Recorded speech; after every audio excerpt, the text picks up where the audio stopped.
Tonight I can report to the world that the strikes were a spectacular military success. Iran's key nuclear enrichment facilities have been completely and totally obliterated. Iran, the bully of the Middle East, must now make peace. If they do not, future attacks will be far greater and a lot easier. Tonight I can... Enfim, como eu te falei, abaixa um pouquinho meu fone. Guerras, principalmente hoje em dia, são guerras de propaganda, né? Os Estados Unidos vai lá e mete o pau na mesa e fala, irmão, se esse aí a gente conseguiu destruir, você imagina os outros, né? E, enfim, dificilmente a gente vai ter eu acho, tá? Eu acho que dificilmente a gente vai ter alguma coisa parecida do Irã, porque eles não têm esse poder, né? E aí o que eu vou fazer? Que é uma coisa diferente do que eu fiz no vídeo de hoje. No meu vídeo de hoje eu resumo essa história toda para você que ficou catando milho nas notícias. Tem uma notícia aqui, eu organizo tudo para você numa timeline, então se você quiser depois você assiste esse vídeo. Mas o que eu vou mostrar na live que eu não mostrei no vídeo, né? A reação de mais líderes mundiais a isso e depois... A tal da consequência, possível consequência, que é o fechamento do estreito de... Como é que é? Como é que se fala mesmo? Não é Ortiz, é estreito de... Hormuz. Hormuz, né? Então a gente vai falar disso hoje. Vamos lá? Líderes mundiais reagem ao ataque dos Estados Unidos contra o Irã. Vamos lá. O primeiro que a gente vai ver é o Abbas Araqchi. Eu não sei como é que se fala o nome dele, não é mesmo? É o ministro das Relações Exteriores iraniano.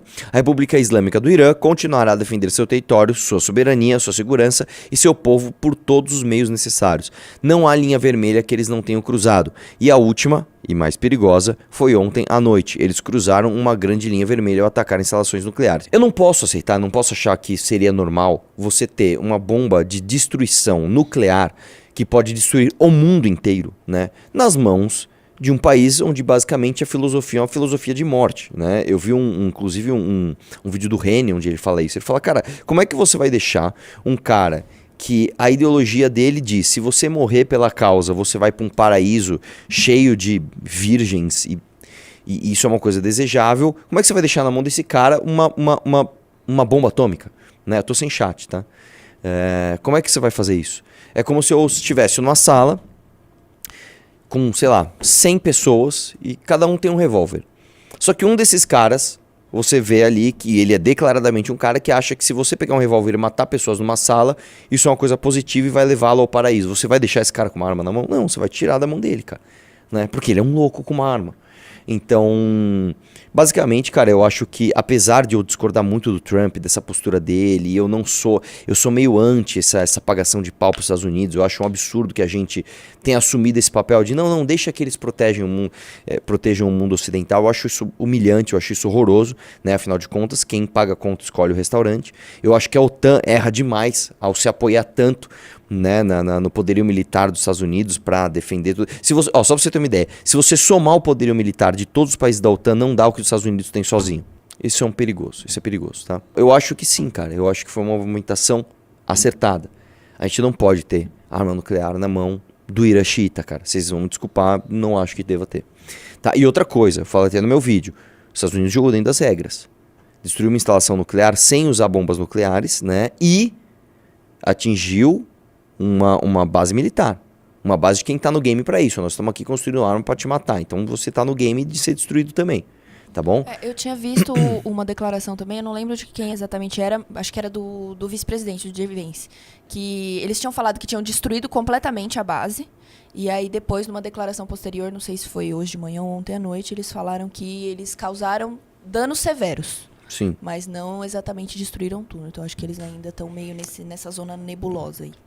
Vamos lá, Emmanuel Macron, presidente da França, após os ataques da noite passada, pediu uma redução da tensão que o Irã exerce e que o Irã exercesse a máxima contenção nesse contexto perigoso, para permitir o retorno à diplomacia. O diálogo e a garantia de um compromisso claro com o Irã, com a renúncia às armas nucleares, são essenciais para evitar o pior para toda a região. Não há alternativa, esse é o único caminho para a paz e segurança para todos. Só uma coisa, o Emmanuel Macron, que é um super esquerdista, se posicionou de uma forma mais clara em relação ao Irã do que o próprio Brasil, tá? O cara falou, olha, cara, vamos agora que você destruiu a parada, vamos retomar o diálogo? E você, lembrando, a diplomacia exige que você abra mão dessas armas nucleares, né? Nem o Brasil toma essa posição. Vamos lá. Benjamin Netanyahu, primeiro-ministro, parabéns, presidente Trump, sua ousada decisão de atacar instalações nucleares do Irã com poder impressionante justo dos Estados Unidos mudará a história. A história registrará que o presidente Trump agiu para negar o regime mais perigoso do mundo, as armas mais poderosas do mundo, né? Vamos lá. Keir Starmer, primeiro-ministro britânico. O programa nuclear do Irã representa uma grave ameaça à segurança internacional. O Irã jamais poderá desenvolver uma arma nuclear e os Estados Unidos tomaram medidas para mitigar essa ameaça. A situação no Oriente Médio permanece volátil e a estabilidade da região é uma prioridade. Apelamos ao Irã para que retorne à mesa de negociações e alcance uma solução diplomática para pôr fim a essa crise. Lembrando, é claro, que é óbvio que foi tentado durante anos, né, a diplomacia para que o Irã não desenvolvesse essas armas nucleares, tá? Antônio Guterres, secretário-geral da ONU. Vamos lá. Estou profundamente alarmado com o uso da força pelos Estados Unidos contra o Irã hoje. Essa é uma escalada perigosa em uma região já em crise e uma ameaça direta à paz e à segurança internacionais. Há um risco crescente de que este conflito possa rapidamente sair do controle, com consequências catastróficas para os civis, a região e o mundo. Apelo aos Estados-membros para que reduzam a tensão, cumpram suas obrigações sob a Carta da ONU e outras normas do direito internacional. Só uma coisa. A ONU é uma instituição interessante, né? Porque a ONU prega a defesa dos direitos humanos e deixa sentar à mesa países que ferem esses direitos humanos. A ONU prega a paz e ela deixa sentar à mesa, né, países que ferem esses acordos de paz. Então, para que serve a ONU no final das contas, né? Lembrando que a ONU foi criada depois da Segunda Guerra justamente para evitar conflitos bélicos. E eu vou te dizer, a ONU fez um papel muito pouco importante para o mundo desde então. Tem um livro do Steven Pinker, o Novo Iluminismo, onde ele diz que, para você ter uma ideia, a declaração... em primeiro lugar, a eclosão de inúmeras democracias, principalmente no Ocidente, foi talvez o maior ganho antibélico do mundo. Porque a partir do momento que as pessoas que um governo precisa de aprovação popular para estar lá e as pessoas instintivamente não gostam de conflitos armados, você tem uma tendência mundial de que líderes respeitem esse ceticismo das pessoas em relação a conflitos armados e não entre em conflitos armados, né? E uma outra coisa interessante, a própria declaração da ilegalidade das guerras, né? Você fala, contra a lei fazer guerra, parece uma coisa idiota, mas não é, né? Fez com que o número de guerras diminuísse, apesar da população mundial ter aumentado. Isso é uma coisa interessante. Se você pega, por exemplo, no mundo antigo, né? Quando você pega, por exemplo, sei lá, fala qualquer conquista aí, você pega a conquista de Constantinopla, né? Como era o nome dele? Mohammed II, acho que era o nome dele, né? Que derrubou as muralhas de Constantinopla. Eu tenho quase certeza que era Mohammed II o nome dele. Você vê que ele herdou do pai dele o desejo de conquista de Constantinopla, porque naquela época a conquista era algo legítimo. Você entrar num território, matar aquelas pessoas e conquistar aquele povo, aquele território, era visto pelos líderes e pela população como uma coisa legítima. A minha função nesse mundo é conquistar o próximo, né? E as democracias tornar ilegal uma guerra faz com que no imaginário popular, que também é uma instituição, talvez a mais forte de todas, deixasse claro assim, não, se eu tô aqui no meu território, eu tô bem, eu tô feliz, tô querendo meus filhos, tá tudo certo, eu tenho a minha cultura, e o cara tá lá do outro lado fazendo as coisas dele, não é legítimo da minha parte invadir ali e dominar esse cara. Eu quero estar aqui e eu quero que ele também não me invada. Né? Então isso faz um papel muito mais importante do que a ONU, que basicamente senta com os países que ferem todos os direitos humanos e ouve esses caras tudo. Vocês que matam mulheres e gays, me mostra aqui como eu devo fazer para que o Ocidente respeite os direitos humanos. É ridículo, cara. É ridículo. E mais, tá? Antes da internet, muito pouco se falava sobre isso.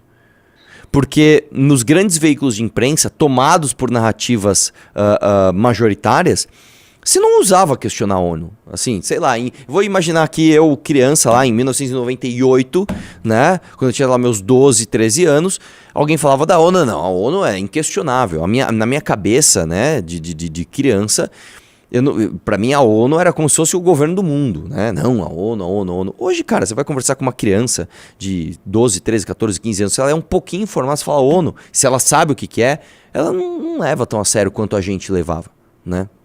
porque a internet veio justamente para mostrar que, cara, esses caras são uns palhaços, né? Enfim, Papa Leão XIV, nesse cenário que, aliás, só uma coisa interessante, tá? Você sabe que ele escolheu o nome Papa Leão, né? E o Leão I foi quem convenceu através da diplomacia, né? Convenceu os bárbaros a não invadirem e não ter uma guerra com Roma. Eu não lembro agora, vocês pesquisem aí, mas se não me engano, o Papa Leão I, que foi quem inspirou o nome de todos os outros Papas Leão, né, foi um grande diplomata. No fim das contas, ele foi um grande pregador da diplomacia. Neste cenário dramático, que inclui Israel e Palestina, o sofrimento diário da população corre o risco de ser esquecido, especialmente em Gaza e outros territórios onde a urgência por apoio humanitário adequado se torna cada vez mais premente. Cada membro da comunidade internacional tem uma responsabilidade moral, deter a tragédia da guerra antes que ela se transforme num abismo irreparável. O Sergei Lavrov, ministro de Relações Exteriores da Rússia, a Rússia condena veementemente os ataques dos Estados Unidos a várias instalações nucleares no Irã. Conclamamos o fim imediato da agressão e o reforço dos esforços para trazer a situação de volta a um caminho pacífico e diplomático. Né? Lembrando que o Irã faz parte da zona de influência da Rússia. Né? Vamos lá. E Donald Trump, né, fala em mudança do regimento no Irã e usa o slogan MIGA. Né? Vamos lá. Make Iran Great Again. Ai, cara, que... Nossa, cara. Eu vou te falar, cara, é impressionante como presidente dos Estados Unidos, talvez o homem com o poder bélico maior do planeta, na história da humanidade, nunca nenhuma pessoa teve tanto poder bélico quanto ele, consegue ser um imbecil completo, né? Eu acho que o jeito de você convencer o Irã é justamente usar o seu slogan de campanha para... Ai, vamos lá, né? Assim, o mundo está degringolando, cara. A inteligência média das pessoas numa democracia, né, que é responsável, inclusive, por eleger seus representantes, está cada vez pior. Né? Assim, ele tomou a atitude certa do jeito errado. É uma coisa tão imbecil. É como se o Bolsonaro falasse assim: Irã, é Deus cristão acima de tudo aí, pô. Né? Ah, não, agora os muçulmanos do Irã vão falar: não, eu acho que vamos derrubar esse regime. Vamos lá. Make Iran Great Again. Né? O presidente dos Estados Unidos, Donald Trump, sugeriu nesse domingo uma possível mudança de regime no Irã ao publicar Make Iran Great Again. A declaração foi feita em meio à escalada de conflito no Oriente Médio. Não é politicamente correto usar o termo mudança de regime, mas se o atual regime iraniano não é capaz de tornar o Irã grande novamente, por que não haveria uma mudança de regime? MIGA, escreveu Trump em sua plataforma social. Eu vou te falar, velho, eu vou te falar. Apesar da fala de Trump, o governo norte-americano negou qualquer intenção de derrubar o regime iraniano. E é claro que eles têm essa intenção. Vamos lá. A intenção dos Estados Unidos não é acabar com o Irã. É mudar o regime, porque desde 79, desde a Revolução Islâmica, o regime anterior do Irã, que era simpático ao Ocidente, a Israel inclusive, né, foi derrubado e os xiitas radicais tomaram o poder. Então, para os Estados Unidos, cara, se derrubar esse regime já está mais do que bom. Certo? O secretário de Defesa, Pete Hegseth, afirmou que os ataques visaram apenas impedir o desenvolvimento de armas nucleares pelo Irã, reforçando que a missão não tem sido sobre mudar de regime, né, cara? Alguém tem que consertar a merda que esse cara tá falando. O conflito entre Irã e Israel...